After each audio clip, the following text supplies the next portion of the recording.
അടുത്തത് എക്സൈഡിൻ്റെ കോൺഫിഗറേഷൻ എങ്ങനെ ചെയ്യാന്നുള്ളതാണ് ഇനി ഞാൻ പറയാൻ പോകുന്നത്.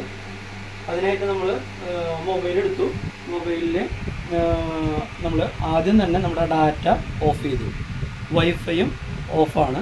വൈഫൈ എടുത്തു കഴിഞ്ഞാൽ അതിൽ നമുക്ക് ഇവിടെ അവൈലബിൾ ആയ എക്സൈഡിൻ്റെ ഇൻവെർട്ടറിൻ്റെ അടുത്ത് നിന്നിട്ട് വേണം ചെയ്യാനായിട്ട്. അതിൻ്റെ അവിടെ അവൈലബിൾ ആയിട്ടുള്ള വൈഫൈയുടെ കണക്ഷനുകളൊക്കെ വരും. അതിലിപ്പോൾ ഈ AP കിടക്കുന്ന പോലെ ക്യൂവിൽ സ്റ്റാർട്ട് ചെയ്യുന്ന ഒരു ഡോങ്കിൾ വരും. അത് സെലക്ട് ചെയ്ത് കൊടുത്തു കഴിഞ്ഞാൽ പാസ്വേഡ് അടിക്കാൻ പറയും. പാസ്വേഡ് 1 തൊട്ട് 8 വരെ 1 2 3 4 5 6 7 8 അത്ര അടിച്ചിട്ട് കണക്റ്റ് കൊടുത്തു കഴിഞ്ഞാൽ അത് കണക്റ്റ് ആകും. അതിനുശേഷം നമുക്ക് ചെയ്യേണ്ടത് നമ്മുടെ എക്സൈഡിൻ്റെ ആപ്ലിക്കേഷൻ സ്മാർട്ട് ക്ലയൻറ്റ് ഓപ്പൺ ആക്കുക. ഓപ്പൺ ആക്കി കഴിഞ്ഞാൽ ലോഗിൻ ചെയ്യണതിന് മുമ്പ് അടിയിൽ ടൂൾ ബോക്സ് എന്ന് പറയുന്നൊരു സംഭവം കാണാം. ആ ടൂൾ ബോക്സ് എടുത്തു കഴിഞ്ഞാൽ വൈഫൈ കോൺഫിഗറേഷൻ കാണാം. വൈഫൈ കോൺഫിഗറേഷൻ എടുത്തു കഴിഞ്ഞാൽ ഇങ്ങനെ വരും. ഇപ്പോൾ ഞാനത് ഇവിടെ എക്സൈഡ് കണക്റ്റ് ചെയ്യാത്തത് കൊണ്ട് നമുക്ക് സിസ്റ്റം കണക്റ്റ് ഇങ്ങനെ നിൽക്കുന്നു എന്ന് മാത്രം. അതല്ലെങ്കിൽ അത് ഇത് പോയി ഈ മെസ്സേജ് പോവും. അത് പോയി കഴിഞ്ഞാൽ ഇവിടെ അടിയിൽ നെറ്റ്വർക്ക് സെറ്റിംഗ് എന്ന് പറഞ്ഞൊരു ഓപ്ഷൻ ഉണ്ട്. നെറ്റ്വർക്ക് സെറ്റിംഗ് അതെടുത്തു കഴിഞ്ഞാൽ റൈറ്റ് സൈഡിൽ മുകളിലായിട്ട് വൈഫൈ എന്ന് പറയുന്നൊരു എംബ്ലം ഉണ്ട്.